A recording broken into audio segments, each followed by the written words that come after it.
Washington of irreparable consequences if the US becomes directly involved in Israel's military campaign against Tehran. It's understood that President Trump is considering joining the attacks on Iran's nuclear sites. Here's our diplomatic correspondent, Caroline Hawley. For a sixth straight night, Israel kept up its unprecedented assault on Iran.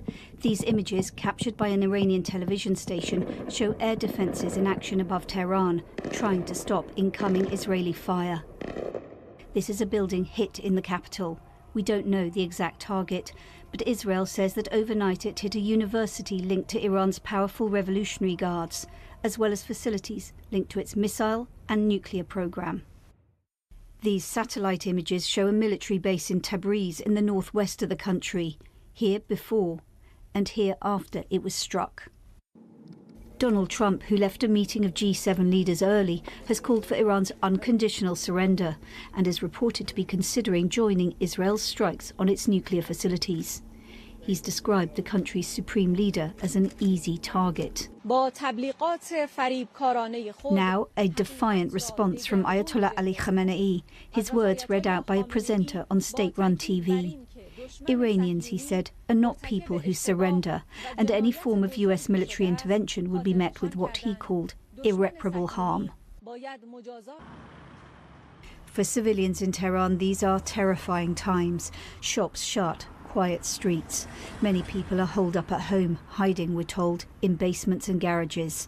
Many others have already fled the capital, among them Narges Mohammadi, winner of the Nobel Peace Prize, who spent many years in Iran's jails. I witnessed horrendous attacks. They're hitting infrastructure, a lot of civilian deaths. We have a misogynist theocracy in Iran, with the supreme leader Ali Khamenei on the top, who took us to hell whilst promising heaven. And at the same time now, Netanyahu is also taking us to hell. Iran is still firing at Israel, but not at the same rate as before. Overnight, missiles were intercepted over Tel Aviv. Some limited damage reported, but no more casualties. In Cyprus, 2 repatriation flights were laid on to bring Israelis stranded abroad back home. Nobody knows how long the war will go on for, how it might escalate or end. And so many Iranians and foreign nationals are escaping Iran if they can, this the border with Pakistan. But many others are trapped where they are, everyone afraid of what could come next. Caroline Hawley, BBC News.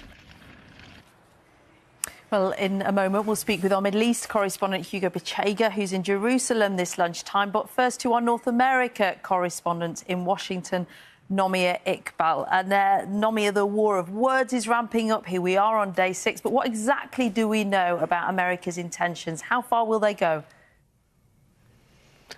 Well, the world is waiting to see what President Trump will do next. We've not had any reaction from the White House so far. There's been no flurry of social media posts from him like we saw yesterday, although that could happen at any moment. There are reports that the US is leaning towards involvement rather than diplomacy, and that would involve sending US troops to the region to use those bunker buster bombs to destroy Iran's nuclear capabilities deep underground. But make no mistake, if that is what the US does, it is a profoundly defining moment of Trump's presidency, seismic.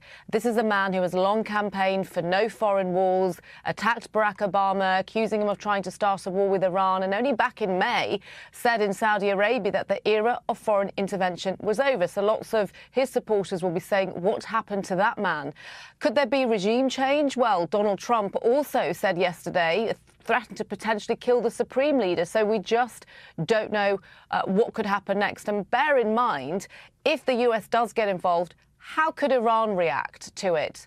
Again, we don't know, and it could put the US in a very, very dangerous moment. Nomia, thank you. Well, let's get the picture then from Jerusalem. Our correspondent Hugo Bichega is there. On the ground, Hugo, how will these words have been received, and what's the latest on the conflict from that perspective? Yeah, Nina, so Israel has continued to attack Iran. The military said more than 50 planes hit about 20 targets across Tehran overnight, including weapons production facilities. And on the ground in Iran, we've seen those huge traffic jams of residents trying to flee the city, Tehran, because of fears of an escalation of this conflict. Shortages of petrol and food are being felt. Also, some cash machines are not working. So this is the impact on the population there. Now, in Israel, as Caroline said, there was a wave of attacks, 2 waves actually, of Iranian missile attacks overnight. The Iranians said they had used for the first time a hypersonic missile, which is a missile that is more difficult to be intercepted by air defenses. But there have been no reports of casualties. And we're seeing that the recent attacks haven't been as intense, which is probably an indication of the impact of these Israeli airstrikes on the Iranian military.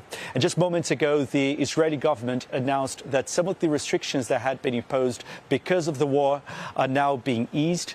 There will be, limited gatherings are now being allowed, but crucially, schools and the airspace remain closed. But this is an indication that the Israeli authorities believe that the threat coming from Iran has diminished. OK, Hugo, in Jerusalem, thank you.